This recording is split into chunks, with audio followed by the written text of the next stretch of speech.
തുടക്കത്തിലും അല്ലാഹു പറഞ്ഞു നിങ്ങളെ ബലഹീനതയിൽ നിന്ന് നാം സൃഷ്ടിച്ചു, അവസാനം നിങ്ങളെ ബലഹീനതയിലേക്ക് ഞാൻ കൊണ്ടെത്തിക്കും. അതും അല്ലാഹു പറഞ്ഞു.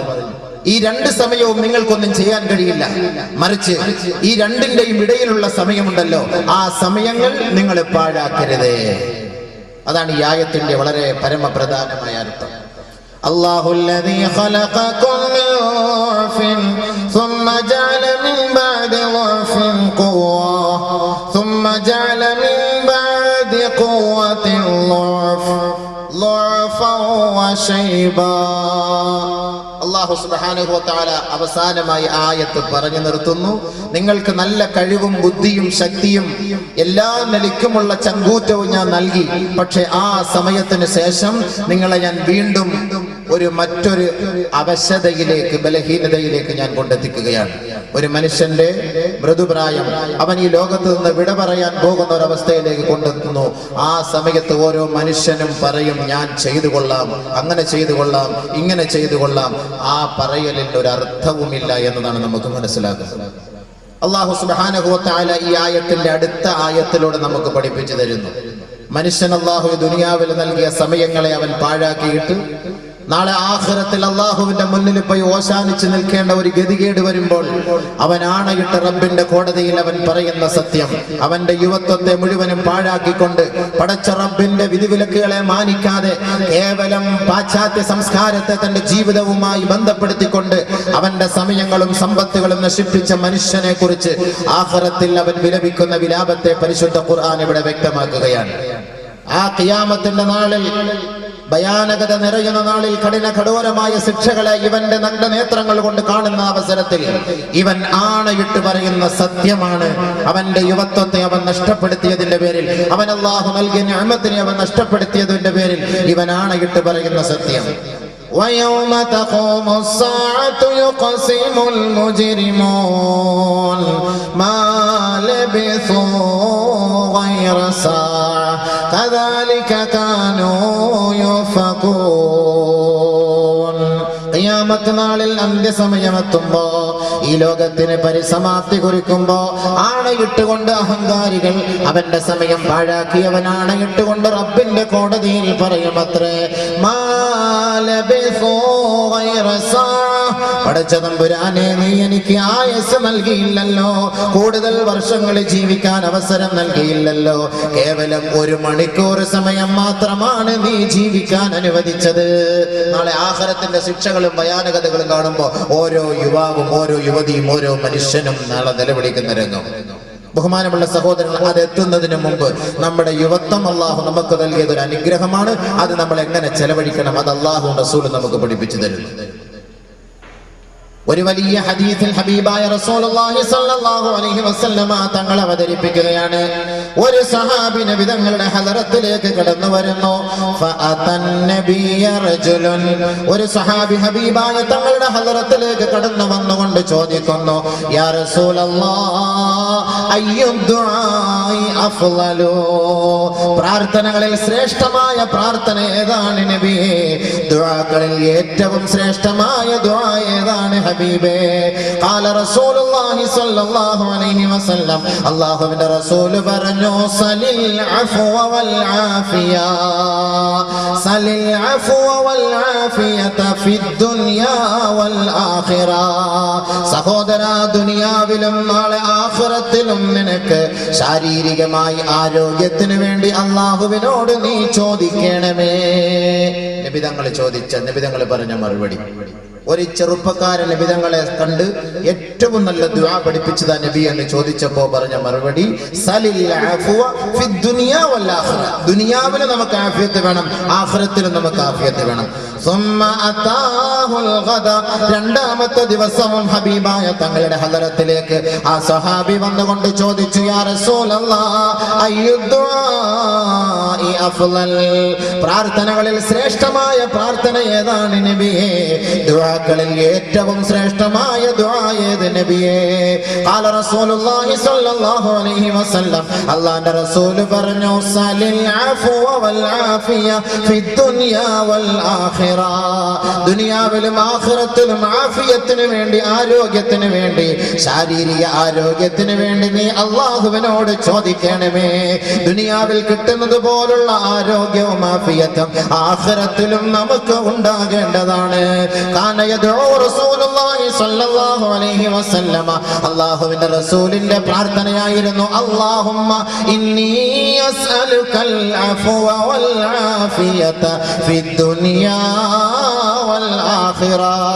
അല്ലാഹുവേ, ദുനിയാവിലും ആഖിറത്തിലും നീ എനിക്ക് ശാരീരികമായ മാനസികമായ ഐശ്വര്യവും ആരോഗ്യവും നൽകണമേ അല്ലാ. ഒരു ഖബറിന്റെ അരികിലേക്ക് പോകുമ്പോ ഹബീബായ തങ്ങൾ നമ്മെ പഠിപ്പിച്ചു തരുന്നത്, ആ ഖബറാളികൾക്ക് നാം ചെയ്യേണ്ട ദുആ, അസ്സലാമു അലൈക്കും ദാര ഖൗമിൻ മുഅ്മിനീൻ വ ഇന്നാ ഇൻഷാ അല്ലാഹു ബികും ലാഹിഖൂൻ. അല്ലാഹുമ്മ ഇന്നാ നസ്അലുക ലനാ വലഹും അൽ അഫ്വ വൽ ആഫിയ.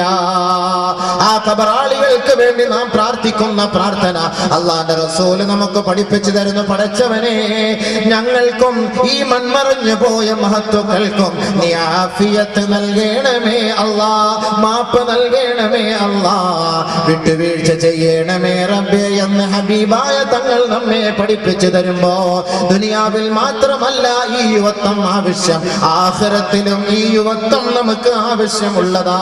ദുനിയാവിൽ അത് പാഴാക്കരുത്, അത് നശിപ്പിക്കരുത്. അത് നിങ്ങൾ അതിന് കോട്ടം വരുന്ന തരത്തിലുള്ള പ്രവർത്തനങ്ങൾക്ക് സാക്ഷ്യം വരുത്തരുത്. ഹബീബായ തങ്ങൾ അതാണ് പഠിപ്പിച്ചത്. സഹോദര, നീ ചോദിക്കേണ്ടത് നിന്റെ ശാരീരിക ആരോഗ്യത്തിന് വേണ്ടിയാണ്.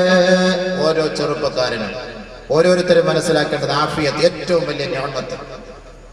ബഹുമാനപ്പെട്ട അബൂബക്കർ സിദ്ദീഖ് റളിയല്ലാഹു തആല അൻഹു അദ്ദേഹത്തിന്റെ ഖുതുബ പ്രഭാഷണത്തിൽ ഹബീബായ തങ്ങളുടെ വഫാത്തിന് ശേഷം പറഞ്ഞതും, യാ മഅ്ശറൽ മുസ്ലിമീൻ, മുസ്ലിം സഹോദരങ്ങളെ, സലുല്ലാഹ അൽ അഫ്വ വൽ ആഫിയ, നിങ്ങൾ അല്ലാഹുവിനോട് ചോദിക്കേണ്ടത് ദുനിയാവിലും ആഖിറത്തിലും ശാരീരികമായ ആരോഗ്യത്തിന് വേണ്ടിയാ നമ്മൾ ചോദിക്കേണ്ടത്. ബഹുമാനപ്പെട്ട അബൂബക്കർ സിദ്ദീഖ് റളിയല്ലാഹു അൻഹു പ്രഭാഷണം. ദുനിയാവിൽ നിങ്ങൾ ചോദിക്കേണ്ടത് അങ്ങനെയാണ്, ആഫിയത്ത്, ആരോഗ്യം. ബഹുമാനപ്പെട്ട അബൂബക്കർ സിദ്ദീഖ് റളിയല്ലാഹു തആല അൻഹു പറഞ്ഞു, നിങ്ങൾക്ക് അല്ലാഹു ഈമാൻ നൽകിയതിന് ശേഷം ഏറ്റവും വലിയ അനുഗ്രഹം അല്ലാഹു നിങ്ങൾക്ക് മിനൽ മുആഫാത്ത്, നിങ്ങൾക്ക് ആഫിയത്ത് തന്നുള്ളതാണ്. അതാണ് നബിയുനാ റസൂലുള്ളാഹി സ്വല്ലല്ലാഹു അലൈഹി വസല്ലമ തങ്ങൾ ഈ സ്വഹാബിയോട് പറഞ്ഞത്, അല്ലാഹു റബ്ബുൽ ഇസ്സത്ത് ഇന്നക ഉതീതൽ ആഫിയത ഫഖദ് അഫ്ലഹത. ദുനിയാവിലും ആഖിറത്തിലും ശാരീരികമായി അല്ലാഹു ഒരാൾക്ക് അനുഗ്രഹം ചെയ്താൽ, ആരോഗ്യം നൽകിയാൽ അവൻ വിജയം പ്രാപിച്ചവനത്രേ. ഹബീബായ റസൂലുള്ളാഹി തങ്ങൾ ആ സ്വഹാബിക്ക് വിവരിച്ചു കൊടുത്തു. അപ്പോ ഓരോരുത്തരും ചെയ്യേണ്ടത് എന്താണ്? ആഫിയത്ത്, ആരോഗ്യം. ആരോഗ്യം, ഈ ആരോഗ്യം അല്ലാഹു റബ്ബുൽ ഇസ്സത്ത് നമുക്ക് നൽകിയിട്ടുള്ള ഈ ആരോഗ്യം, നമ്മൾ ചോദിച്ചു വാങ്ങിയ ആരോഗ്യം, നാളെ ആഖിറത്തിൽ ചെല്ലുമ്പോൾ ആദ്യമായി അല്ലാഹു ചോദിക്കുന്നത് ഈ ആരോഗ്യത്തെ കുറിച്ചാണ്. അതിനാണ് ഈ ആരോഗ്യത്തെ കുറിച്ച് ചോദിക്കാൻ പറഞ്ഞത്. ഈ ആരോഗ്യത്തെ കുറിച്ചായിരിക്കും നാളെ ആഖിറത്തിൽ ചോദിക്കും. കാരണം എന്താ? ഈ ആരോഗ്യം നിങ്ങൾ പാഴാക്കിയിട്ടുണ്ടോ? ഈ ആരോഗ്യം നിങ്ങൾ എന്തിന് ചെലവഴിച്ചു? എങ്ങനെ ചെലവഴിച്ചു? നബിയുനാ റസൂലുള്ളാഹി സ്വല്ലല്ലാഹു അലൈഹി വസല്ലമ തങ്ങൾ പറയുന്നു, നിഅമതാനി മഗ്ബൂനുൻ ഫീഹിമാ കസീറുൻ മിനൻ നാസ് അസ്സിഹ്ഹതു വൽ ഫറാഗ്. എത്രയോ അശ്രദ്ധയായവർ, എത്രയോ സഹോദരങ്ങൾ, അവർക്ക് വിലപ്പെട്ട, അവർക്ക് ഏറ്റവും ശ്രേഷ്ഠമായ രണ്ട് നിഅമത്തുകൾ, അനുഗ്രഹങ്ങൾ അവർ പാഴാക്കുകയാണല്ലോ. ഒന്ന് അസ്സിഹ്ഹത്തു, അല്ലാഹു അവർക്ക് നൽകിയ ആരോഗ്യം. രണ്ട് അൽ ഫറാഗ്, ഒഴിവ് സമയങ്ങൾ അവർ പാഴാക്കുകയാണ്. ഏറ്റവും വലിയ നിഅമത്ത്. ഇന്ന് യുവാക്കൾ ഈ രണ്ട് സമയങ്ങൾ, ഈ രണ്ട് നിഅമത്തുകളാണ് പാഴാക്കുന്നത്. ഒന്ന് അവരുടെ ആരോഗ്യം, കളി, ചിരി, തമാശ, ഗാനമേള, വെള്ളവടി, പാൻപരാഗ്, ഹാൻസ്, ചൈനി, കെയ്നി, പുകയില, ഇതുമായി ബന്ധപ്പെട്ട് അവരുടെ ശരീരം മൊത്തം അവർ പാഴാക്കുന്നു. 2 ഒഴിവ് സമയത്ത് അടിച്ചു പൊളിക്കാൻ വേണ്ടി ഇതുമായിട്ട് കൂട്ടുകാരുമായിട്ട് വിനോദസഞ്ചാര കേന്ദ്രങ്ങളിലേക്ക് പോകുന്നു. ഹറാമായ പ്രവർത്തനങ്ങൾക്ക് മൊത്തം അവർ കൂട്ടുനിൽക്കുന്നു ഒഴിവ് സമയങ്ങളിൽ. അങ്ങനെ പോകുമ്പോഴാണ് ആക്സിഡന്റ്. പത്രം എടുത്തു വെച്ച് നോക്കിയാൽ കാണുന്ന യുവാക്കൾ, കൂടുതലും യുവാക്കൾ, എഞ്ചിനീയറിംഗ് വിദ്യാർത്ഥികൾ, ഓരോരോ പഠനത്തിന് വേണ്ടി, ഉന്നത ബിരുദമെടുക്കുന്നതിന് വേണ്ടി കേരളം വിട്ട് ഇന്റർസ്റ്റേറ്റിലൊക്കെ പോയി പഠിക്കുന്ന യുവാക്കൾ. ഇന്ന് സുഹൃത്തുക്കളെ, പത്രം എന്ന് നിങ്ങൾ എടുത്തു വെച്ച് നോക്കി, ഇന്നലെയുമുണ്ട്, ഇന്നുമുണ്ട്, എല്ലാ ദിവസവും എത്ര നല്ല നല്ല ചോരത്തിളപ്പുള്ള എത്ര സുന്ദര കുട്ടന്മാരായ യുവാക്കൾ വണ്ടിക്കടിയിൽ പെട്ട് ചതഞ്ഞെരിഞ്ഞ് മരിക്കുന്നു. മലപ്പുറം ജില്ലയിൽ കണക്കെടുത്തപ്പോൾ ഈ ജനുവരി ഫെബ്രുവരി മാസത്തിൽ 450 പേര് മരണപ്പെട്ടു ആക്സിഡന്റിൽ യുവാക്കൾ. അതിൽ 400 പേരും മുസ്ലിമീങ്ങളാണ്. വെഹിക്കിളിന്റെ കണക്കാണ്. മദ്യപിച്ചിട്ട് വാഹനം ഓടിച്ചു 400 പേരും അവർ മദ്യപിച്ച് വാഹനം ഓടിച്ചതിന്റെ പേരിൽ യുവാക്കളാണ് അവർ മരണപ്പെട്ടത് മലപ്പുറം ജില്ലയിൽ. ബഹുമാനമുള്ള സഹോദരങ്ങളെ, 50 പേര് മാത്രം അമുസ്ലിമീങ്ങൾ. നമ്മുടെ സമയം നമ്മൾ എന്തിനു ചെലവഴിക്കുന്നു? നമ്മുടെ ശരീരം നമ്മൾ എന്തിനു ചെലവഴിക്കുന്നു? നബിയുനാ റസൂലുള്ളാഹി സ്വല്ലല്ലാഹു അലൈഹി വസല്ലം മറ്റൊരു ഹദീസിലൂടെ പറയുന്നു, ഇന്ന അവ്വല മാ യുസലുൽ അബ്ദു യൗമൽ ഖിയാമത്തി മിനൻ നഈം. നാളെ ആഖിറത്തിൽ റബ്ബിന്റെ പരമോന്നത സഭയിൽ ആദ്യമായി ഒരു മനുഷ്യനോട് ചോദിക്കപ്പെടുന്നത് മിനൻ നഈം, അവന്റെ ആരോഗ്യത്തെ കുറിച്ചാണ്, അവന്റെ അനുഗ്രഹത്തെ കുറിച്ചാണ്. എന്താണ് ചോദിക്കുക? അലം നുസഹി ജിസ്മക വനുറവിക മിനൽ മാഇൽ ബാരിദ്. യുവാവേ, യുവതികളെ, സഹോദര സഹോദരി, നാം കുടിച്ചു തള്ളുന്ന വെള്ളമുണ്ടല്ലോ, നമ്മൾ ചവച്ചു തുപ്പുന്ന ഭക്ഷണമുണ്ടല്ലോ, ഇതിനെല്ലാം നാളെ റബ്ബിന്റെ കോടതിയിൽ മറുപടി പറയേണ്ടവരാണ്. നിന്നുകൊണ്ട് കുടിക്കുന്ന തണുത്ത വെള്ളമുണ്ടല്ലോ, പാപം ചെയ്തിട്ട് അവശനായി ബലഹീനനായവൻ അവന്റെ ശരീരത്തിന്റെ ക്ഷീണം അകറ്റുന്നതിന് വേണ്ടി അവൻ കുടിക്കുന്ന തണുത്ത വെള്ളം, ആ തണുത്ത വെള്ളത്തിന്റെ പേരിൽ റബ്ബിന്റെ കോടതിയുടെ മുന്നിൽ സമാധാനം പറയണം. ഇതിനു വേണ്ടി ഓടുകയും ചാടുകയും അവൻ അല്ലാഹു നൽകിയ ശരീരത്തിന്റെ ആരോഗ്യം ഏത് നിലയ്ക്ക് ചെലവഴിച്ചു, ആർക്ക് വേണ്ടി ചെലവ് ചെയ്തു, ഇതിനെക്കുറിച്ച് അവനോട് ചോദ്യമുണ്ടാകുമെന്ന് ഹബീബായ റസൂലുള്ളാഹി. അലം നുസഹി ജിസ്മക, നിന്റെ ശരീരത്തെ നാം ആരോഗ്യപ്പെടുത്തിയില്ലേ? നിനക്ക് കണ്ണ് തന്നില്ലേ? നിനക്ക് നാവ് തന്നില്ലേ? നിനക്ക് മൂക്ക് തന്നില്ലേ? നിനക്ക് സൗന്ദര്യം നാം നൽകിയില്ലേ? ചോദിക്കും, എന്തിനാ തന്നത്? ഹബീബായ തങ്ങൾ മറ്റൊരു ഹദീസിൽ പറയുന്നു, ലാ തസൂലു ഖദമ അബ്ദിൻ ഹത്താ യുസ്അല അൻ അർബഅ. 4 കാര്യങ്ങൾക്ക് വ്യക്തമായ മറുപടി നൽകാതെ റബ്ബിന്റെ കോടതിയിൽ നിന്ന് നിന്റെ പാദം ചലിപ്പിക്കാൻ കഴിയില്ല. ആദമിന്റെ മോനെ, ആദമിന്റെ മകളെ. അല്ലാഹു റസൂൽ പറയാണ്, ഇവിടുത്തെ റിമാൻഡൊക്കെയാണ് നമുക്ക് പേടി. പോലീസ് റിമാൻഡ്, പോലീസ് കസ്റ്റഡി, കോടതിയുടെ മുന്നിൽ പോയി നിൽക്കുമ്പോൾ ഇതൊക്കെ ഭയങ്കര പേടിയാണ്. അത് അള്ളാഹ് കാണിച്ചത്. ഇതൊക്കെ ഖല്ലീവൽ, ഇതൊന്നും ഒന്നുമല്ല. ഇതൊക്കെ നമുക്ക് സ്വാധീനം ഉണ്ടെങ്കിൽ, രാഷ്ട്രീയത്തിനും സമ്പത്തിനും സ്വാധീനം ഉണ്ടെങ്കിൽ ഇവിടുത്തെ കോടതികളിൽ നിന്നൊക്കെ നമുക്ക് ഒഴിവാക്കാൻ കഴിയും. പക്ഷെ ആഖിറത്തിലെ കോടതിയിൽ ഇതൊന്നും നടക്കൂല. അവിടെ നടക്കൂല. അവിടെ കൂട്ടുകാരനും സുഹൃത്തുക്കളും എല്ലാവരും കാണും, പക്ഷെ ആർക്കും. അതാണ് അല്ലാഹു തആല ലികുല്ലി ഇംറിഇൻ മിൻഹും യൗമഇദിൻ ശഅനു യുഗ്നി.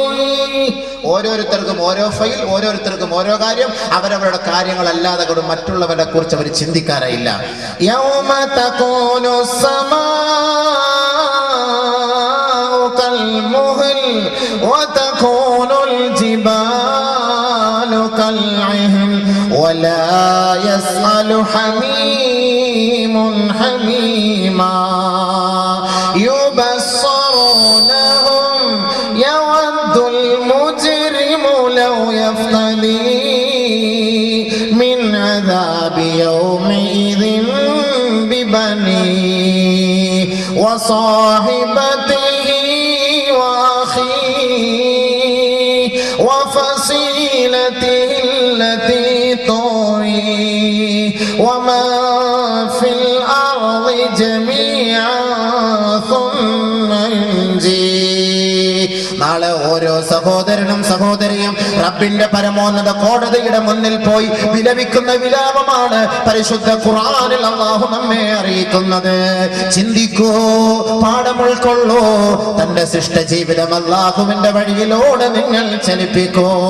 സഹോദരാ, ഇന്ന് ദുനിയാവിൽ നമ്മെ സഹായിക്കാൻ ആയിരക്കണക്കിന് ആളുകൾ കാണും. ഒരാൾക്കൊരു രോഗം വന്നാൽ ശുശ്രൂഷിക്കാൻ കാണും. ഒരാൾ ജയിലിലായാൽ അവരെ മോചിപ്പിക്കാൻ ആള് കാണും. വല്ല ആപത്തുകൾ വന്നാൽ സഹായിക്കാൻ കൂട്ടുകാർ കാണും. പക്ഷെ ആഖിറത്തിലെത്തുമ്പോ, പരമോന്നത സഭയിലെത്തുമ്പോ, റബ്ബിന്റെ കോടതിയിൽ നിന്നെ തെളിച്ചു കൊണ്ടുവരുമ്പോ നീ ഒറ്റപ്പെട്ടവനായിരിക്കും. നിന്റെ കൂട്ടത്തിൽ കിടന്നുറങ്ങുന്ന നിന്റെ സഹധർമ്മിണി പോലും നിനക്ക് നാളെ എതിർ സാക്ഷ്യം പറയുന്ന ഒരു സാഹചര്യം നീ നേരിട്ട് കാണാൻ പോകുന്നതേയുള്ളൂ. അതുകൊണ്ട് പരിശുദ്ധ ഖുർആൻ പറയുകയാണ്, ആകാശങ്ങളെ ചുരുട്ടി എറിയപ്പെടുന്ന ദിവസം, ഭൂമിയെല്ലാം തകർന്ന് തരിപ്പണമാകുന്ന ദിവസം, ഭൂമിയെല്ലാം കടഞ്ഞ രോമങ്ങൾ പോലെ അല്ലാഹു അത് പറപ്പിക്കുന്ന ദിവസം. വലാ യസ്അലു ഹമീമുൻ ഹമീമാ. ഈ ദുനിയാവിൽ ആത്മാർത്ഥ സുഹൃത്ത് തന്റെ ആത്മാർത്ഥ സുഹൃത്തുക്കളെ കണ്ടില്ല എങ്കിൽ ഫോൺ വിളിച്ച് ചോദിക്കും, അല്ലെങ്കിൽ അവരുടെ വീട്ടുകാരോട് അന്വേഷിക്കാറുണ്ട്. ഒരുമിച്ച് യാത്ര ചെയ്യുന്നവർ, ഒരുമിച്ച് കളിക്കുന്നവർ, ഒരുമിച്ച് ഷട്ടിൽ ബാറ്റ് കളിക്കുന്നവർ, ഒരുമിച്ച് ഫുട്ബോൾ കളിക്കുന്നവർ, ഒരുമിച്ച് രസാനുഭൂതികളിൽ പങ്കെടുക്കുന്നവർ ആഖിറത്തിലെത്തുമ്പോ ദുനിയാവിൽ അവർ ചോദിക്കുന്നത് പോലെ തന്റെ കൂട്ടുകാരനെ കുറിച്ച് മറ്റൊരു കൂട്ടുകാരൻ അന്വേഷിക്കുകയില്ല. വലാ യസ്അലു ഹമീമുൻ ഹമീമാ. ഒരു ആത്മാർത്ഥ സുഹൃത്തും തന്നെ ആത്മാർത്ഥ സുഹൃത്തിനെ കുറിച്ച് ചോദിക്കുകയില്ല. യുബസ്സറൂനഹും. ഈ ദുനിയാവിൽ വഴി പിഴപ്പിക്കാനും അധാർമികതയ്ക്ക് കൂട്ടുനിൽക്കാനും ഏതൊരു ചെറുപ്പക്കാരനോ ഏതൊരു യുവതിയോ തയ്യാറായിട്ടുണ്ടോ, വഴി പിഴച്ചവരെയും പിഴപ്പിച്ചവരെയും അതിന് കൂട്ടുനിന്നവരെയും അല്ലാഹു അതാ ആഖിറത്തിൽ വെച്ച് കാട്ടിക്കൊടുക്കുകയാ. യുബസ്സറൂനഹും. നിനക്ക് മദ്യം വാങ്ങി തന്നവനാണ് ഈ നിൽക്കുന്നവൻ, നിനക്ക് വ്യഭിചാരശാല കാട്ടി തന്നവനാണ് ഈ നിൽക്കുന്നവൻ, നിന്നെ മോശമായ വഴികളിലേക്ക് തെളിച്ചവനാണ് ഈ നിൽക്കുന്നവൻ. ഇതാ നിന്റെ കൂട്ടുകാരനല്ലയോ? അല്ലാഹു അവന്റെ മുന്നിൽ കാണിച്ചു കൊടുക്കുമ്പോ വലാ യസ്അലു ഹമീമുൻ ഹമീമാ. എനിക്ക് കാണണ്ട റബ്ബേ, എനിക്ക് അവനെ കുറിച്ച് അറിയണ്ട റബ്ബേ, എന്റെ സ്വന്തം ശരീരത്തെ നീ ഒന്ന് രക്ഷപ്പെടുത്തുമോ അല്ലാഹ്. യവദ്ദുൽ മുജ്രിമു ലൗ യഫ്തദി മിൻ അദാബി യൗമിദിൻ ബിബനീ. സ്വന്തം ബീജത്തിൽ ജനിച്ച പൊന്നുമോനെ പൊന്നുമോളെ സ്നേഹിക്കാത്ത മാതാക്കളാരാണ്, പിതാക്കളാരാണുള്ളത്? എവിടേക്ക് പോയാലും ആ പൊന്നു മക്കളെ തോളിലേറ്റിക്കൊണ്ട് നടക്കുന്ന മാതാവേ, പിതാവേ, നിന്റെ കുട്ടികൾക്ക് ദുനിയാവിൽ വെച്ചൊരാപത്ത് വന്നാൽ നീ വിലപിക്കുകയും നെഞ്ചിലടിച്ച് കരയുകയും ചെയ്യുമെങ്കിൽ ഇതാ ഈ പൊന്നുമോനെ ആഖിറത്തിൽ റബ്ബിന്റെ കോടതിയിൽ വെച്ച് നീ ഇതാ ബലി നൽകുകയാ, പ്രായച്ചിത്തം നൽകുകയാണ്. പടച്ച റബ്ബിന്റെ മുന്നിൽ നീ പറയുന്നു. ആഖിറത്തിന്റെ ഭയാനകതകൾ കാണുമ്പോ റബ്ബിനോട് തന്റെ കുഞ്ഞു മകനെ എടുത്തു നിർത്തിക്കൊണ്ട് പറയുന്നു, യവദ്ദുൽ മുജ്രിമു ലൗ യഫ്തദി മിൻ അദാബി യൗമഇദിൻ ബിബനീ. അല്ലാഹുവേ, എന്റെ മകനെയോ എന്റെ മകളെയോ നിനക്ക് പ്രായച്ചിത്തമായി നൽകാം. തുമ്മയുഞ്ചീ. നരകകുണ്ടാരത്തിൽ നിന്ന് നീ എന്നെ രക്ഷപ്പെടുത്തണമേ. ഈ മഹ്ശറ വൻസഭയിൽ നിന്ന്, ഈ കാണുന്ന തീയിൽ നിന്ന്, ഈ ക്ഷോഭവും ഇരമ്പലമുള്ള നരകത്തിന്റെ അഗ്നികുണ്ടാരത്തിൽ നിന്ന് എന്നെ ഒന്ന് കരകയറ്റണമേ. അതിന് എന്റെ മക്കളെ നിനക്ക് ബലി നൽകാം റബ്ബേ. ഇന്ന് മക്കളെ മക്കളെ എന്ന് പൂജിക്കുന്ന മാതാപിതാക്കളെ, മക്കൾക്ക് വേണ്ടി തന്റെ ജീവിതം നശിപ്പിക്കാൻ തയ്യാറുള്ള മാതാപിതാക്കളെ, മക്കൾക്കൊരു ജോലി കിട്ടാൻ കോടികൾ വലിച്ചെറിയുന്ന മാതാപിതാക്കളെ, മക്കളെ ഉന്നത വിദ്യാഭ്യാസത്തിന് വേണ്ടി പ്രോത്സാഹനം ചെയ്യാൻ ഏത് മന്ത്രിമാരുടെയും അധികാരികളുടെയും പടിവാതിൽക്കൽ പോയി ക്യൂ നിന്നുകൊണ്ട് മക്കളുടെ ദുനിയവീ വിജയത്തിന് വേണ്ടി പരിശ്രമിക്കുന്ന മാതാക്കളെ, നിങ്ങൾ സ്വന്തമായി നിങ്ങളുടെ മക്കളെ തള്ളിപ്പറയുന്ന ദിവസമുണ്ടാകും. ബിബനീ. എന്റെ മക്കളെ നിനക്ക് തരാം റബ്ബേ, എന്നെ ഒന്ന് രക്ഷപ്പെടുത്തുമോ? തീർന്നില്ല. വസാഹിബതിഹി വഅഖീ. തനിക്കിടയിൽ രഹസ്യമില്ല, തനിക്കിടയിൽ പരസ്യമില്ല. രാഗാനുരാഗത്തിന്റെ സമഞ്ജസമായ സമ്മേളനമാണ്. തന്റെ ഭാര്യ തന്റെ എല്ലാമാണ്, തന്റെ വിരിപ്പാണ്, തന്റെ രഹസ്യം പങ്കിടുന്നവളാണ്, തന്നോടൊപ്പം ചേർന്ന് കിടക്കുന്നവളാണ്. താൻ വരാൻ താമസിച്ചാൽ ഫോൺ വിളിച്ചുകൊണ്ട് പ്രതീക്ഷിച്ചിരിക്കുന്നവളാണ്. ഒരുമിച്ച് ഒരേ പാത്രത്തിൽ ഭക്ഷണം കഴിക്കുന്നവളാണ്. അങ്ങോട്ടും ഇങ്ങോട്ടും വായിൽ വെച്ച് കൊടുത്തുകൊണ്ട് സന്തോഷവും സല്ലാപവും പങ്കിടുന്നവരാണ്. ഇതാ ഓർത്തുകൊള്ളുക ഭർത്താക്കന്മാരെ, ഭാര്യമാരെ, ഈ സന്തോഷത്തിന് തിരശീല വീഴുകയാ. ഓരോ അഹങ്കാരികളും, ഓരോ അധർമ്മവാദികളും, ഓരോ പാപികളും നാളെ റബ്ബിന്റെ കോടതിയിൽ പോയിക്കൊണ്ട് പറയും, എന്റെ ഭാര്യയെ നിനക്ക് പ്രായശ്ചിത്തം നൽകാമല്ലാ. സുമ്മയുഞ്ചി, എന്നെ നീ നരക ശിക്ഷയിൽ നിന്ന് രക്ഷപ്പെടുത്തുമോ റബ്ബേ. ഭാര്യയെ കൊടുക്കും. വസാഹിബത്തിഹി, അവന്റെ ഭാര്യയെ. തനിക്കെല്ലാ സൗകര്യങ്ങളും ഒരുക്കി തന്ന തന്റെ സഹോദരനെ വേണമെങ്കിൽ നൽകാം റബ്ബേ. സുമ്മയുഞ്ചി, ഒന്ന് രക്ഷപ്പെടുത്തണം നരകത്തിൽ നിന്ന്. എന്റെ ആഗ്രഹം അതാണ്. തീർന്നില്ല. ഉപ്പ ഉമ്മ.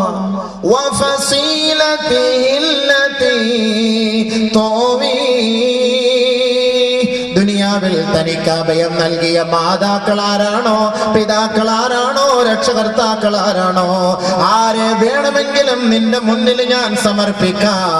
എന്റെ ലക്ഷ്യം ഈ നരകത്തിൽ നിന്ന് രക്ഷപ്പെടുത്തണം എന്നതാ. ഉപ്പായ ഉമ്മായൊക്കെ പണയം വെക്കാൻ നമ്മൾ തയ്യാറാകും. ആ ഒരു അവസ്ഥയിലേക്ക് അല്ലാഹ് നമ്മൾ എത്തിക്കാതിരിക്കട്ടെ. നാളെ ആഖിറത്തിലെ അവസ്ഥ ഖുർആൻ വിശദീകരിക്കുകയാണ്. എനിക്ക് അഭയം തന്നവരെ മുഴുവനും നിനക്ക് ഞാൻ തരാമല്ല, എന്നെ ഒന്ന് രക്ഷപ്പെടുത്തി, എന്റെ തടി സലാമത്താക്കി താ, എന്റെ തടി സലാമത്താക്കി താ. തീർന്നില്ല.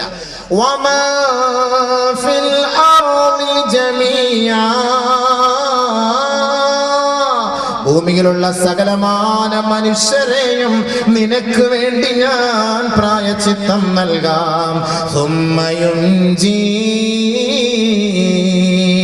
നരകത്തിൽ നിന്ന് നീ എന്നെ രക്ഷപ്പെടുത്തുമോ അല്ലാ.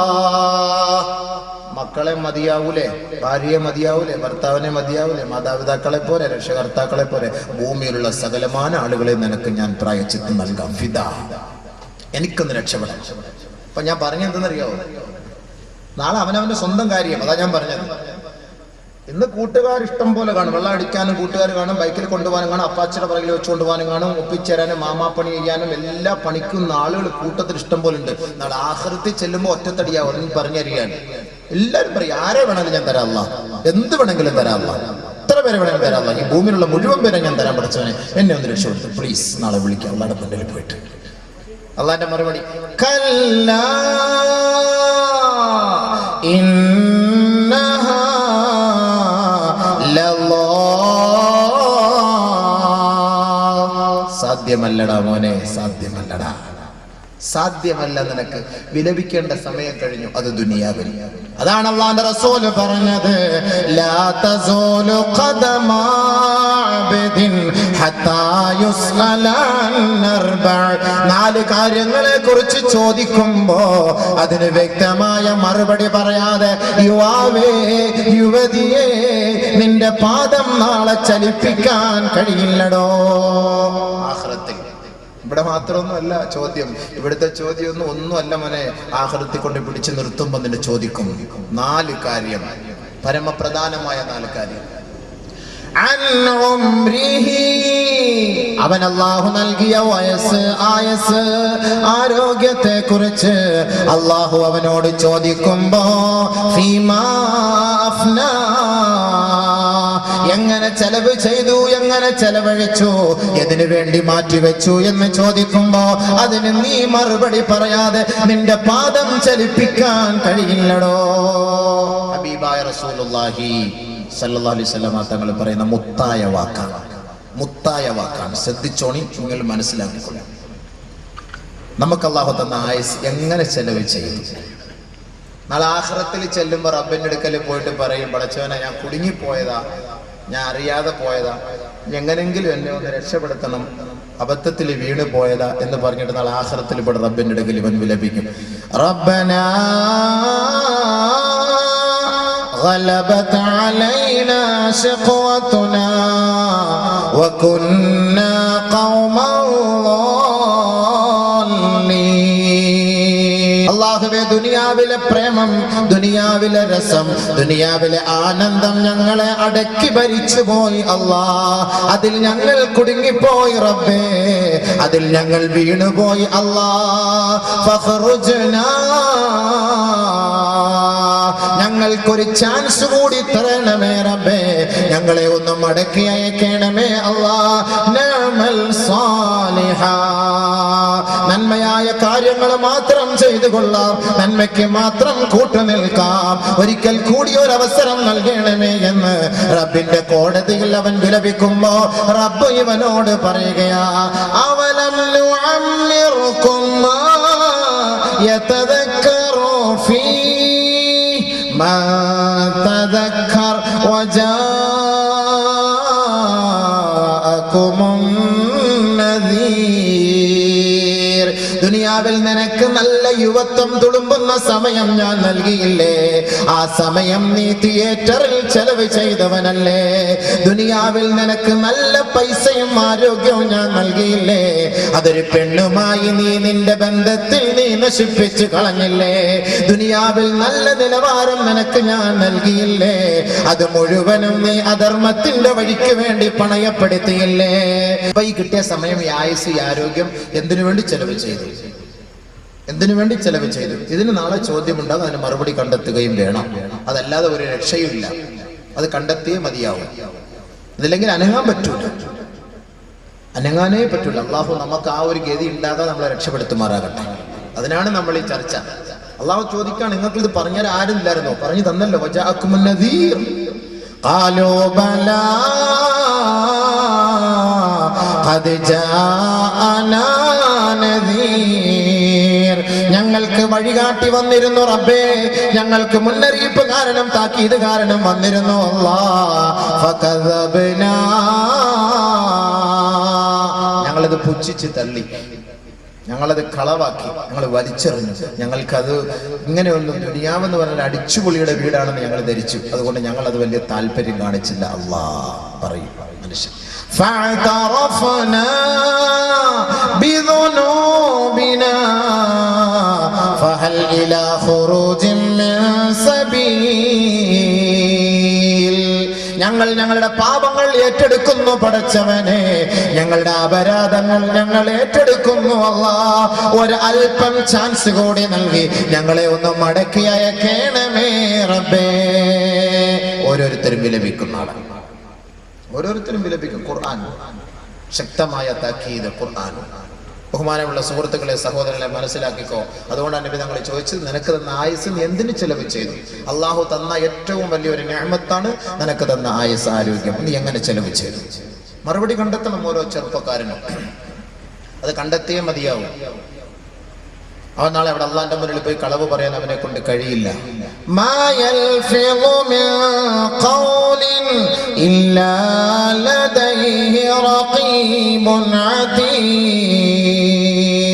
അവന്റെ ഓരോ വാക്കുകളും പ്രവൃത്തികളും ഒപ്പിയെടുക്കുന്നതിന് വേണ്ടി അവന്റെ വലതും ഇടതും ഭാഗത്ത് 2 മലക്കുകളെ അള്ളാഹു ഏർപ്പാട് ചെയ്തിട്ടുണ്ട്. അതുകൊണ്ട് ഒരു നിലയ്ക്കും അവനൊന്നും മറച്ചു വെക്കാനോ ഒളിച്ചു വെക്കാനോ കഴിയുകയില്ല. അതുകൊണ്ട് 4 കാര്യം ഒരു ആദമിന്റെ മോനോട് ചോദിക്കും, അതിന് മറുപടി കണ്ടെത്തണം. അതിന് ദുനിയാവിൽ വെച്ച് ഇപ്പോഴേ കണ്ടെത്തിക്കോളും. 1, അവന്റെ വയസ്സ് എങ്ങനെ ചെലവ് ചെയ്തു, അവന്റെ വയസ്സിനെ അവൻ എങ്ങനെ ചെലവ് ചെയ്തു, എങ്ങനെ നശിപ്പിച്ച് കളഞ്ഞു, അടിച്ചു പൊളിച്ച് ജീവിച്ച് കളഞ്ഞു. സിനിമയും കണ്ട് ഗാനമേളം ചെയ്ത് പെണ്ണുങ്ങളുമായിട്ട് ബന്ധപ്പെട്ട് ഫോണും വിളിച്ച് റീചാർജ് ചെയ്ത് വെറുതെ അവന്റെ സമയങ്ങൾ നഷ്ടപ്പെടുത്തിയെങ്കിൽ അതിന് നീ നാളെ അള്ളാന്റെ അടുക്കൽ എണ്ണി അള്ളാഹ് കൊണ്ടൊരു കൂട്ടിലോട്ട് കയറ്റിട്ട് ഒറ്റയ്ക്ക് അങ്ങോട്ട് ചോദിക്കാം. ഒരു രക്ഷയില്ല. മലക്കൾ ഇങ്ങനെ നിൽക്കുകയാണ്, രണ്ടുമായിട്ട് ഇങ്ങനെ നിൽക്കുകയാണ്. അള്ളാന്റെ അടുക്കൽ നിങ്ങളൊന്ന് വിട്ട് കിട്ടിയാൽ അപ്പോഴേ കൈകാര്യം ചെയ്യാൻ വേണ്ടിയിട്ട് അവിടെ കിടന്ന് നിലവിളിക്കാൻ നല്ലത് ഒറ്റ മാർഗവുമില്ല നമുക്കവിടെ. അതിനുള്ള പരിഹാര മാർഗമാണ് നമ്മളിവിടെ നിർദ്ദേശിക്കുന്നത്. അപ്പൊ അല്ലാഹു സുബ്ഹാനഹു വ തആല ആദമിന്റെ മക്കളോട് ചോദിക്കുന്ന 4 ചോദ്യം. 1, അവന്റെ ആയുസ്. 2, വഅൻ ശബാബിഹി ഫീമാ അബ്ലാ, അവന്റെ യുവത്വം തുളുമ്പുന്ന സമയമുണ്ടല്ലോ. ആദ്യം അള്ളാഹു കുറച്ച് കൺസെഷൻ ചെയ്തു തരും. അവന്റെ തുടക്കത്തിൽ ലുഅഫിന്റെ സമയത്ത് അവസാന സമയത്ത് വയസ്സനാകുമ്പോഴും അള്ളാഹു കൺസെഷൻ ചെയ്യും. പക്ഷെ ആ യുവത്വത്തിന്റെ സമയത്ത് അവൻ ചെയ്തതിന് അള്ളാഹു സുബ്ഹാനഹു വ തആലയുടെ മുന്നിൽ എണ്ണി എണ്ണി നീ മറുപടി പറയേണ്ടി വരും. ആ സമയം നീ എന്തിനു ചെലവ് ചെയ്തു, എന്തിനു വേണ്ടി നീ ഉപയോഗിച്ചു, എന്തൊക്കെ പ്രവർത്തനമാണ് കാഴ്ചവെച്ചത്, അതിന് നീ മറുപടി പറയണം. അതാണ് നബി തങ്ങൾ പറഞ്ഞത്, ആദ്യമായി നിന്നോട് ചോദിക്കുന്നത് നിന്റെ ശരീരം. ബഹുമാനമുള്ള സഹോദര സഹോദരി, ഇന്ന് നമ്മൾ നമ്മുടെ ആ യുവത്വം എത്ര ഹറാമായ പ്രവർത്തനത്തിലേക്കാണ് നമ്മൾ കൊണ്ടുപോയി വലിച്ചെറിയുന്നത്? ആരെങ്കിലും അതിനെക്കുറിച്ച് ചിന്തിക്കുന്നുണ്ടോ? എത്രയെത്ര പാഠങ്ങൾ നമ്മുടെ മുന്നിൽ വന്നാലും നമ്മളത് പഠിക്കുകയില്ല. കൂട്ടുകാരുമായി കൂട്ടുകൂടി ഈ ക്ഷണികമായ നശ്വരമായ ഈ ലോകത്ത് ജീവിക്കുന്നതിന് വേണ്ടി അധാർമികതയുടെ പ്രവർത്തനത്തിന് കൂട്ടുനിൽക്കാൻ ഇന്ന് മുസ്ലിം യുവാക്കൾ യുവതികളിന് തയ്യാറാകുന്നുവെങ്കിൽ അതിന്റെ പിന്നിൽ പ്രവർത്തിക്കുന്ന ശക്തി എന്ത്? ചോദ്യമുണ്ടാകും. നിങ്ങൾ മറുപടി കണ്ടെത്തണം. മറുപടി കണ്ടെത്താതെ കണ്ട് മയ്യത്ത് കണ്ടിൽ പൊതിഞ്ഞ് എല്ലാരും കൊണ്ട് പള്ളിക്കകത്ത് ഇട്ട് കബറിനകത്തിട്ട് അസ്സലാമു അലൈക്കും പറഞ്ഞ് ഗുഡ് ബൈ അടിച്ചു വരും. അവിടെ 2 പേര് വരും. എന്റെ പൊന്നെ, ഒരു രക്ഷയില്ല. അവരുടെ മുന്നിൽ നമ്മൾ മറുപടി കണ്ടെത്തിയേ മതിയാവും. അവരുടെ മുന്നിൽ നമ്മൾ മറുപടി കണ്ടെത്തിയ മതി. അവിടുന്ന് രക്ഷപ്പെടാൻ നമുക്ക് കഴിയുകയില്ല. ഓർത്തോളി, അവിടെ ചോദ്യം ഉണ്ടാകും. 7 ദിവസം വരെ ചോദ്യം ഉണ്ടാകും എന്നൊക്കെ ചില ഉലമാക്കൾ പറയുന്നു. 7 ദിവസം വരെ കബറിനകത്ത്. കാരണം ഇവൻ ചെയ്ത അധർമ്മം അത്രത്തോളം പിടിച്ച് ഒറ്റയടിക്ക് ചോദിച്ചു തീർക്കാൻ പറ്റൂല. വല്ലാത്ത റിമാൻഡാണ്. ഇവിടെ 14 ദിവസം റിമാൻഡ്. അവിടുത്തെ ഓരോ ചോദ്യവും ഭയങ്കരമായിരിക്കും. ആ മലക്കുകളെ കാണുമ്പോൾ തന്നെ നമ്മൾ ആകെ ഇടങ്ങാറല്ല ആയി പോകും. ഇവരെങ്ങനെ ചോദിക്കും. ഇവിടെ ഓരോരുത്തർ കാണാൻ പഠിച്ചു. മൺറബുക്ക റബ്ബി അല്ലാഹ് മമാ ദീനുക ദീനി അൽ ഇസ്ലാം. ഇതെല്ലാം ഇവിടെ കാണാതെ പഠിച്ചു വെച്ച് ഉസ്താദ്മാർത്ത് ചോദിച്ച് എഴുതി കാണാതെ പഠിച്ചു വെച്ചിട്ട് ഖബറിനകത്ത് പോകുമ്പോൾ നല്ലപോലെ പറയാൻ വേണ്ടി നിയത്തിയത് പോകുന്നവരുണ്ട്. എൻ്റെ പൊന്നെ, അറബി ഭാഷ പഠിച്ചാലും പഠിച്ചില്ലെങ്കിലും കാണാതെ പഠിച്ചാലും പഠിച്ചില്ലെങ്കിലും അവിടെ അള്ളാഹു ചിലർക്ക് തീരുമാനമെടുക്കും, അവർക്ക് പറയാൻ കഴിയും. മറ്റു ചിലർക്ക് തീരുമാനമെടുക്കും, അവർക്ക് പറയാൻ കഴിയുകയില്ല. അല്ലെങ്കിൽ അതിനുള്ളൊരു കപ്പാസിറ്റിയും പവറും നമുക്ക് വേണം. ആരെ പോലെ? ഉമർ റളിയല്ലാഹുവിനെ പോലെ. ഒരിക്കൽ ഉമർ റളിയല്ലാഹു അൻഹുവിനോട് ഹബീബായ റസൂലുള്ളാഹി സ്വല്ലല്ലാഹു അലൈഹി വസല്ലമ തങ്ങൾ ചോദിക്കുകയാണ്, കൈഫ അൻത യാ ഉമർ? ഉമറേ, നിന്റെ അവസ്ഥ എന്താണ് ഉമറേ? ഇദാ കുന്ത മിനൽ അർളി ഫീ അർബഅതി അദ്റഇൻ ഫീ ദിറാഇൻ. 2 ഞെരുക്കമുള്ള ഖബറിലേക്ക് നിന്നെ കൊണ്ടുവെക്കുകയും ഫറഅയ്ത മുൻകറൻ വ നകീറാ, മുൻകറിനെയും നകീറിനെയും നീ കാണുമ്പോൾ ഉമറേ, നിന്റെ അവസ്ഥ ആ ഖബറിൽ എന്തായിരിക്കും? ഉമർ റളിയല്ലാഹു അൻഹുവിന്റെ ധൈര്യവും സ്ഥൈര്യവും ചങ്കൂറ്റൊന്നും പറയണ്ടല്ലോ. അതൊക്കെ നമുക്ക് എല്ലാവർക്കും അറിയാവുന്ന കാര്യമാണ്. ഉമർ റളിയല്ലാഹു അത്രയ്ക്ക് ചങ്കൂറ്റ ധൈര്യശാലിയാണ്. ആ ഉമർ റളിയല്ലാഹു തആല അൻഹുവിനോട് നബി തങ്ങൾ ഒരിക്കൽ വിളിച്ചിരുത്തി ചോദിക്കുക, ഉമറേ, നിന്നെ ഖബറിനകത്ത് കൊണ്ടുവച്ച് മുൻകറിനെ നക്കീറിനെ നീ കാണുമ്പോൾ നിന്റെ അവസ്ഥ എന്താ? ഉടനെ ഉമർ റളിയല്ലാഹു തആല എന്നെ ചോദിച്ചു, വമാ മുൻകറുൻ വ നകീറുൻ യാ റസൂലല്ലാഹ്. മുൻകറും നക്കീറും എന്താണ് നബിയേ? അതാരാണ് നബിയേ? ഒന്ന് വിശദീകരിക്കുമോ ഹബീബേ? ഉമർ റളിയല്ലാഹു തആല ചോദിച്ചു. മുൻകർ ഇന്ന് നമ്മളിങ്ങനെ പഠിച്ചിട്ടും കേട്ടിട്ടുള്ളൂ. മുൻകർ നക്കീറിന്റെ ചോദ്യം ഉണ്ടാകും. അതുകൊണ്ട് എല്ലാവരും ഒരു 40 ദിവസത്തെ ഇംഗ്ലീഷ് ഒരു വെക്കേഷൻ ക്ലാസ്സിൽ പോയിട്ട് ഈ ഖബറിലെ ചോദ്യം ഒന്ന് പഠിച്ചു വെച്ചോണേ. മുൻകർ നക്കീറിന്റെ ചോദ്യത്തിന് മറുപടി. അങ്ങനെ ഒരു ക്ലാസ് എങ്ങാനും നമ്മൾ തുടങ്ങിയാൽ ഭയങ്കര ആളായിരിക്കും. മുൻകർ നക്കീറിന്റെ ചോദ്യത്തിന് മറുപടി പഠിപ്പിക്കുന്നു 40 ദിവസത്തെ കോഴ്സ്. പക്ഷെ ഇത് പഠിച്ചു കഴിഞ്ഞ് മരിക്കാൻ കാത്തിരിക്കണ്ടേ? എപ്പോഴാ മരിക്കുക? അപ്പോഴത്തെ മറന്നു പോകില്ലേ? അപ്പൊ മുൻകർ നക്കീർ എന്ന് പറഞ്ഞ സാധനം ഖബറിനകത്തുണ്ടോ? അതെന്താ സാധനം? അത് എങ്ങനെ വരും? അതിന്റെ കോലം എന്താ? ബഹുമാനപ്പെട്ട ഉമർ റളിയല്ലാഹു തആല അൻഹു ചോദിച്ച നബി തങ്ങളോട്, വമാ മുൻകറും വ നകീറുൻ യാ റസൂലല്ലാഹ്. മുൻകറും നകീറും ആരാണ് നബിയേ? അവരുടെ കോലം എന്താണ് ഹബീബേ? ഒന്ന് വിശദീകരിക്കുമോ? ആരംഭ പൂവായ മുത്ത് മുഹമ്മദ് മുസ്തഫ തങ്ങൾ വിശദീകരിക്കുകയാ. ഓർക്കുക, ചിന്തിക്കുക, പഠിക്കുക സഹോദരി സഹോദര. കളിയല്ല, ചിരിയല്ല, രസമല്ല, പാഴാക്കി കളയരുതേ. നമ്മുടെ യുവത്വത്തെയും സമയത്തെയും ആയസിനെയും പാഴാക്കരുതേ. ഇന്ന് നമുക്ക് ആളുകളുണ്ട്, നാട്ടുകാരുണ്ട്, കൂട്ടുകാരുണ്ട്, സഹപ്രവർത്തകരും സഹപാഠികരുമുണ്ട്. എത്ര വലിയ നാട്ടുകാരനും കൂട്ടുകാരനും മേലാളനുമാണെങ്കിലും അവനെ ഖബർ വെറുതെ വിടുകയില്ല. ഖബറിന് അവനോട് ഒരു നിലയ്ക്കും ദയയും ഉണ്ടാവുകയില്ല. ആ ഖബറിൽ ഒറ്റപ്പെട്ട് കിടക്കേണ്ട ഒരവസ്ഥ വരുമ്പോ മുൻകറിനെയും നക്കീറിനെയും കാണുമ്പോ ഓർക്കണേ, നിന്റെ യഥാർത്ഥ മുഖം അവിടെ തെളിഞ്ഞു വരുമടോ. ബഹുമാനപ്പെട്ട ഉമർ റളിയല്ലാഹു അൻഹു ചോദിച്ചപ്പോ അല്ലാഹുവിന്റെ റസൂൽ മറുപടി പറഞ്ഞു, ഉമറേ, ഫത്താന അൽ ഖബരി, ഖബറിൽ കുഴപ്പമുണ്ടാക്കുന്ന പ്രശ്നമുണ്ടാക്കുന്ന രണ്ടു പേരാണ് ഉമറേ.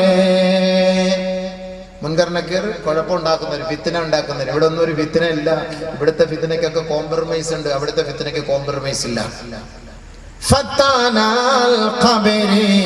ഖബറിലെ ഫിത്ന ഉണ്ടാക്കുന്ന രണ്ടു പേരാണത്. എങ്ങനെയാണ് അവർ വരിക എന്നറിയുമോ? യബ്ഹസാനിൽ അർള ബിഅൻയാബിഹിമാ വയതാനി ഫീ അശ്ആരിഹിമാ അസ്വാതുഹുമാ കർഅദിൽ ഖാസിഫ് അബ്സാറുഹുമാ കൽബർഖിൽ ഖാതിഫ് വമഅഹുമാ മിർസബത്തും മിൻ ഹദീദ് ലൗ ഇജ്തമഅ അഹ്ലും മിന്നി ലം യഖ്ദിറൂ റഫഅഹാ. ഹബീബായ റസൂലുള്ളാഹി തങ്ങൾ മുൻകർ നക്കീറിന്റെ അവസ്ഥയും അവിടുത്തെ കോലത്തെയും കുറിച്ച് പരിചയപ്പെടുത്തുമ്പോ, യുവാവേ, യുവതിയെ ഒന്ന് ചിന്തിച്ചിട്ട് വേണം നാളെ സീരിയലിന്റെ മുന്നിൽ പോയിരിക്കാൻ. ആ 6 അടി മണ്ണിലേക്ക് നിന്നെ കൊണ്ടുവെക്കുമ്പോ രണ്ടു പേരതാ കടന്നു വരികയാണ്. സുസ്മേരവദനായിക്കൊണ്ടല്ല, തൂവെള്ള വസ്ത്രം ധരിച്ചുകൊണ്ടല്ല, ചന്ദന അത്തറ് പൂശിക്കൊണ്ടല്ല.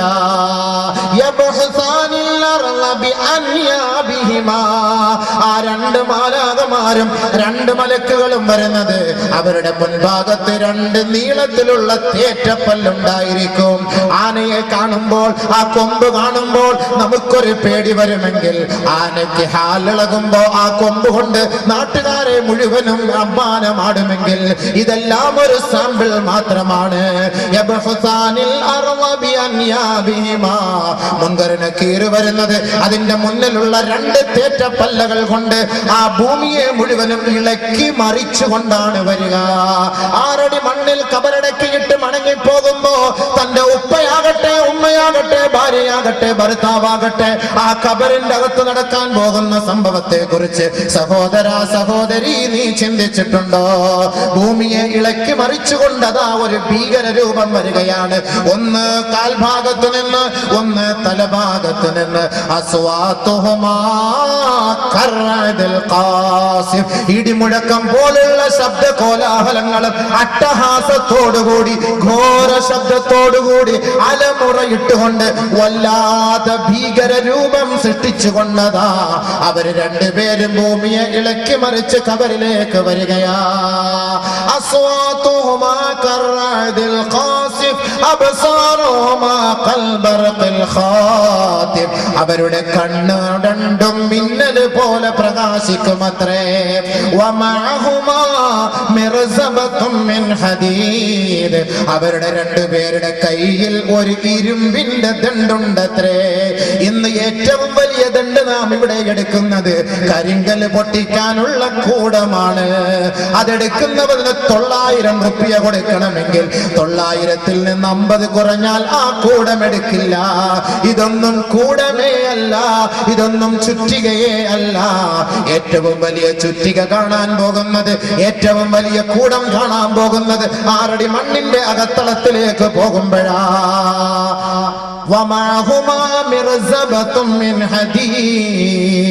ഇരുമ്പിനാലുള്ള ദണ്ഡുകളാണ് അവരുടെ രണ്ടുപേരുടെ കൈവശവും. ആ ദണ്ഡിനെ കുറിച്ച് അള്ളാന്റെ റസൂല് വിശദീകരിക്കുന്നതെന്ന് കേൾക്കണേ.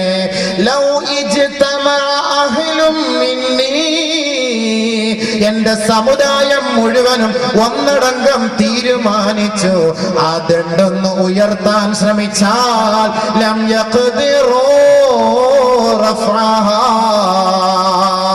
ഈ സമുദായം മുഴുവനും തീരുമാനിച്ചാലും ആ മുൻകറിന്റെയും നക്കീറിന്റെയും കയ്യിലുള്ള ദണ്ഡ് അവരെ കൊണ്ട് ഉയർത്താൻ കഴിയുകയില്ല. ഉമർ റളിയല്ലാഹു അൻഹുവിനെ നോക്കിക്കൊണ്ട് ലോകൈക ഗുരു മുഹമ്മദ് മുസ്തഫ തങ്ങൾ പറയുകയാണ്, നബി തങ്ങളുടെ കൈവശം ഒരു വടിയുണ്ടായിരുന്നു. ആ വടിയിലേക്ക് നോക്കി അല്ലാഹുവിന്റെ റസൂൽ പറഞ്ഞു, ഉമറേ, ഹിയ ഐസറുഹുമാ മിൻ അസായാ ഹാദി. മുൻകറിന് നക്കീറും ആ ദണ്ഡുകളുണ്ടല്ലോ, എന്റെ കയ്യിലുള്ള ഈ വടിയേക്കാൾ അവർക്ക് ലഘുവാണ്, അവർക്ക് എളുപ്പമാണ്. ഇത് രണ്ടും കൊണ്ടുവന്നിട്ടാണ് ചോദിക്കുക. നിന്നെ തട്ടി വിളിക്കുന്നു, അജിലസാഖ നിന്നെ ഇരുത്തുന്നു, സഅലാഖ നിന്നോട് ചോദിക്കുന്നു, മൻ റബ്ബുക ആരാണ് നിന്റെ ആരാധ്യൻ? വിജയ് ആരാധിച്ചവൻ പറയും വിജയ്, മമ്മൂട്ടി ആരാധിച്ചവൻ പറയും മമ്മൂട്ടി, മോഹൻലാലിനെ ആരാധിച്ചവൻ പറയും മോഹൻലാല്, ടെണ്ടുൽക്കറിനെ ആരാധിച്ചവൻ പറയും ടെണ്ടുൽക്കർ. ഇവരൊക്കെ ആരാധി, ഞാൻ അവന്റെ ഫാന്, ഇവന്റെ ഫാന്, അവന്റെ ലൈറ്റ് ഇവന്റെ ട്യൂബ്, ഇങ്ങനെ ഇങ്ങനെ കുറെ എണ്ണം ഇങ്ങനെ ഇറങ്ങിയിരിക്കുകയാണ്. ഓരോരുത്തരുടെ ഫാനുമായിട്ട്, ഓരോരുത്തരുടെ ട്യൂബുമായിട്ട്. അപ്പൊ നിന്റെ ഫാൻ ആരാന്ന് ചോദിക്കും മലക്ക്. അപ്പൊ എന്താ പറയാ മറുപടി? കണ്ടെത്തിക്കോ. സ്പോക്കൺ അറബിയിലോ സ്പോക്കൺ ഇംഗ്ലീഷിലോ ഒന്നും പോയാലൊന്നും ഈ കോഴ്സ് പഠിച്ചാലും നിങ്ങൾക്ക് അത് അവിടെ ചെല്ലുമ്പോൾ പഠിക്കാൻ പറ്റൂല. അവിടെ ചെല്ലുമ്പോൾ പറയാൻ പറ്റും. ഈ കോലത്തിൽ ഇങ്ങനെ രണ്ടെണ്ണം വരും. എന്നിട്ട് നിന്നെ വിളിച്ചെടുത്തിട്ട് ചോദിക്കുമ്പോൾ മറുപടി കണ്ടെത്തണ്ടേ? وعن عمره وعن شبابه فيما أبلى ആയുസ് നശിപ്പിച്ചു കളയരുത്, ആരോഗ്യം പാഴാക്കരുത്, സമ്പത്ത് പാഴാക്കരുത്. ചോദ്യം വരും, ചോദ്യം വരും. ഉള്ള ആയുസ് എന്തിനു വേണ്ടി ചെലവ് ചെയ്തു? ചെറുപ്പക്കാരാ, ചെറുപ്പക്കാരികളെ, നിങ്ങളുടെ സമയവും നിങ്ങളുടെ ശരീരവും നിങ്ങൾ ആർക്ക് വേണ്ടി മാറ്റിവെച്ചു? മറുപടി റബ്ബിന്റെ കോടതിയിൽ പറഞ്ഞേ മതിയാവൂ. അല്ലാതെ അനങ്ങാൻ പറ്റൂല, കാൽ ചലിപ്പിക്കാൻ പറ്റൂല. പറ, ആരോടെ സപ്പോർട്ട് ചെയ്യാനും പറഞ്ഞു തരാനും ഒന്നുമില്ല. ക്വസ്റ്റ്യൻ ഔട്ടാക്കി തരാനൊന്നും ആരും അവിടെ ഇല്ല. മറുപടി നിങ്ങൾ തന്നെ കണ്ടെത്തിക്കൊള്ളണം. എവിടെ കണ്ടെത്തും? അവിടെ പോയി കണ്ടെത്താൻ പറ്റൂല, ഇവിടുന്ന് കണ്ടെത്തിക്കും, ഇവിടുന്ന് കണ്ടെത്തിക്കും. അതിനുള്ള വഴിയാണ് അല്ലാഹു റസൂൽ നമ്മളിവിടെ പഠിപ്പിച്ചു തരുന്നുണ്ട്.